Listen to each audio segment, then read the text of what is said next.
Apple has bowed to Kremlin pressure to remove leading VPNs from the Russian App Store. So essentially, Russia put pressure on Apple to remove certain VPN providers, including Proton, Redshield, Nord, and Le VPN. Now they are removed from the App Store. So users in Russia who already have those VPNs can still use them, but they will no longer be able to update them. And people who don't have these VPNs yet can no longer install them. This is a pretty concerning issue. I mean, we've already seen other places try to do stuff like this, and pretty much anyone wanting to access blocked sites from Russia is forced to use a VPN. And so without as many VPNs available on iOS, this now makes it that much harder to be able to access blocked websites in Russia. Here's an easy fix that'll blow your mind. Just switch to Android.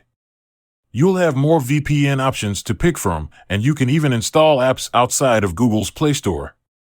Plus, you have the option of installing custom ROMs like Lineage, Calyx, or Graphene OS. When you only have a single way to install apps on your iPhone that is controlled by a centralized company, and there's no other way to install apps, it makes it very easy for governments to do this kind of stuff. But we really need third-party app stores to prevent this kind of situation. I think everybody can kind of get behind that. When you restrict things to just a single app store, it makes it way too easy for governments to control what happens on people's devices. So it's really concerning. I think it speaks more to Apple's mistake in not opening things up to people sooner. Right. Apple doesn't change anything without government intervention or lawsuits to twist their arm. You're delusional if you really believe Apple actually listens to their own users.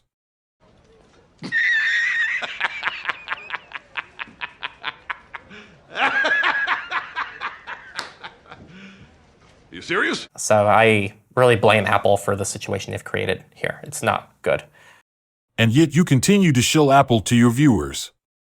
Despite years of lawsuits, controversies, and attempts at circumventing the law, you continue to recommend Apple's closed ecosystem. But my short answer is it's not a terrible place to be right now, especially for if you're looking at the average person and how they interact with their devices. If you take what they're doing and you put them on an iPhone and a MacBook with iCloud's ADP, it's going to, in almost all accounts, be an improvement. So I think Apple just really raised the bar in terms of like offering decent privacy and security for the average person. And again, I'm not saying Apple's perfect. I'm not saying there's not issues with their implementations with some of this stuff, but it's actually really impressive.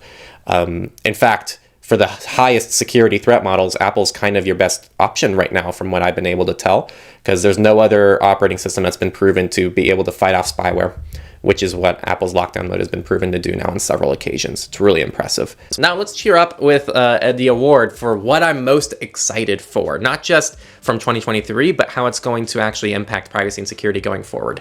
And I had to think a lot about this one, and this is going to be a little bit of a hot take, but I actually am going to give it to Apple's lockdown mode and Apple's iCloud advanced data protection, aka end-to-end encryption in iCloud. All of your so-called outrage has been nothing more than clickbait. I really want to harp on that because I see people saying they shouldn't have complied. But I think that, again, we always come back to this with even companies like Proton. If you're a company and you're doing business in the country, you have to obey those countries' laws. And that's why you have to put in active effort to make sure you can't comply in bad ways with those governments. Or you could simply stop using Apple products altogether. Ditching iPhones and MacBooks would be more effective for improving privacy instead of sitting around and hoping Apple will change their ways. It seems pretty clear Apple doesn't care enough to implement any privacy safeguards from any government, whether it be Russia or anyone else.